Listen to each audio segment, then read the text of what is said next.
So before I let you go, I don't want to take up too much of your time. When I first found out who you were, I was looking at your Instagram and I saw your picture with Nate Diaz. You were training Hmm. with him. So how did that all come about, and what was that like? Well, my head coach Dave Terrell, he was like a big brother figure for Nick and Nate Diaz both, and he was training around there. He was training under Caesar Gracie when those two started, I believe, and he and Dave, those two are both black belts under Caesar Gracie. Well, Mm, Dave Terrell, my head coach, is the first ever black belt under that practitioner. So they obviously had a brother. They were called the Scrap Pack. It was Jake Shields, Nick and Nate Diaz, Gilbert Melendez, Dave Terrell, I believe another one. But those are the Scrap Pack, and my head coach is like the big brother to him. So we also stay. I train over down in San Francisco at Gilbert Melendez's gym. They got a good. He has a good group of fighters. Where I go train out down there.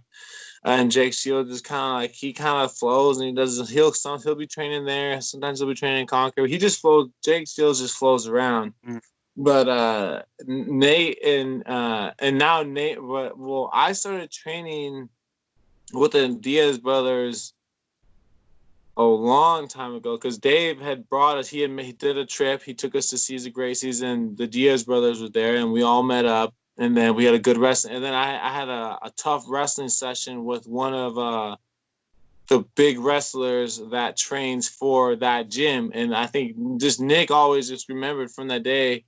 He'd always kind of had an interest in you, like would say hi to me and mm, shout out and say, "Hey, you're that wrestler guy, right?" I was like, "Yeah." He's like, "Oh, okay, what's up, man?" And you for Dave, right? And so he wouldn't remember my name at first, but he'd remember who I was, and then he slowly started remembering my name. So then I remember Nick was fighting Anderson Silva.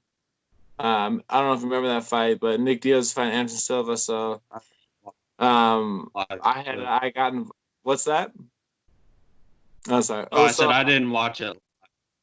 okay, so that was an old fight. That fight happened a long Yeah. time ago, Mm, and that's I got invited to go train with Nick Diaz when because he had like a bunch of fighters that were like lengthy like Anderson Silva, and they would all like come meet up and fight. So I just got invited to just go be part of the one of the guys to go spar against him. So it was an honor. And then I went out there, stayed out with them, and I've just had a relationship since. And then I've reached out to Nate. He'd remember me, and he remembered me, and then he'd come down and to Santa Rosa sometimes to train, and then I would go down there, and I still have full access to that gym whenever I want to go down there. I just been giving him his time. I know he had that whole shit with the Jorge Masvidal shit, so like I don't want mm, to be like one of those people that are just like hey man, now that like this happened, like let me just train. So I'm giving him his space and everything, and just like as a professional, and just like when I have another fight lined up.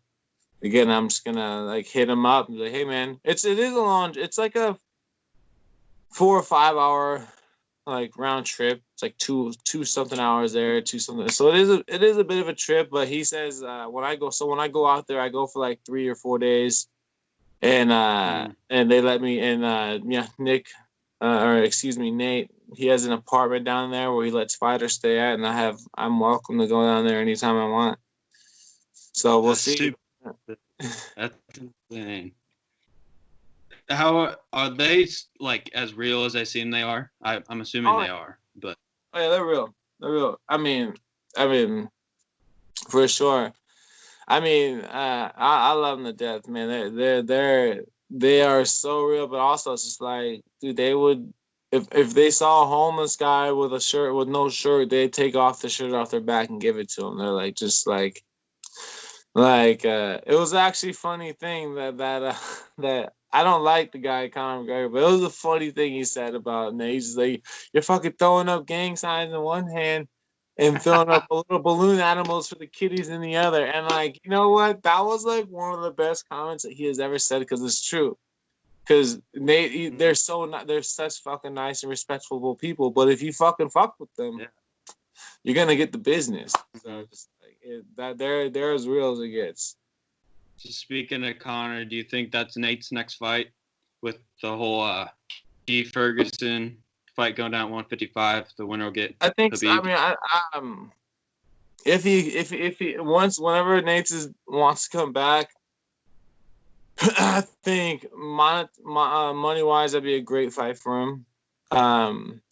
Although he's got now his name is a moneymaker name too. Mm-hmm.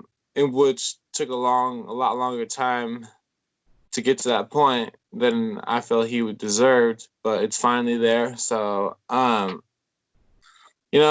think, I think that'd be a good.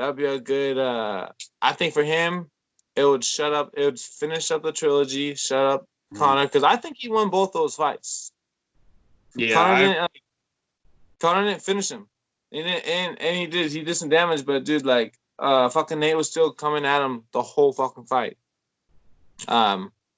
Period. I think, and I'm not the only professional fighter who thinks that. Jorge Masvidal thinks that too. Like a lot of people who are respectable fighters think he won both those fights. So I think he goes in there, he wins their fight, he gets it back, and then it puts him back in contention to go for an actual belt, because if they're trying to get like maybe Conor fight, I heard there was talk about Conor maybe fucking fighting for a belt again soon, or trying to fight for a replacement for, like, instead of Gaethje, it was gonna be Conor against Ferguson. So like I hope Nate would be able to get there, fight him, steal that slot, because I think Ferguson is gonna beat Gaethje, and then have another shot at the title. And then hopefully by that time, this whole shit, this COVID thing's free, Khabib will get a chance at Ferguson. Whatever happens between then that'd be dope if Nate had a win over what do you call it? Cowboy. Or not Cowboy, that's a fucking Conor McGregor guy. So if he gets a win over him, then he's right there in the running pick for back being over there. Maybe another rematch with Jorge. Those are fights I would like to see him jump back in their cage against. Well, he has beef with Khabib too. I forget what it was at, but they were going at it in the fighter section. Yeah, but it's just like, so exactly. So he has beef for Khabib. So if you already have beef with someone, I want to settle that for the belt.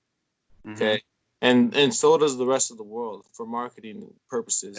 Yeah. They can sell that fight. Everyone and their mom will see a repeat of that fight clip if those two fight for the belt. That's gonna be blasted. Like, these guys have hated each other for years. Like, I can see it now. So yeah.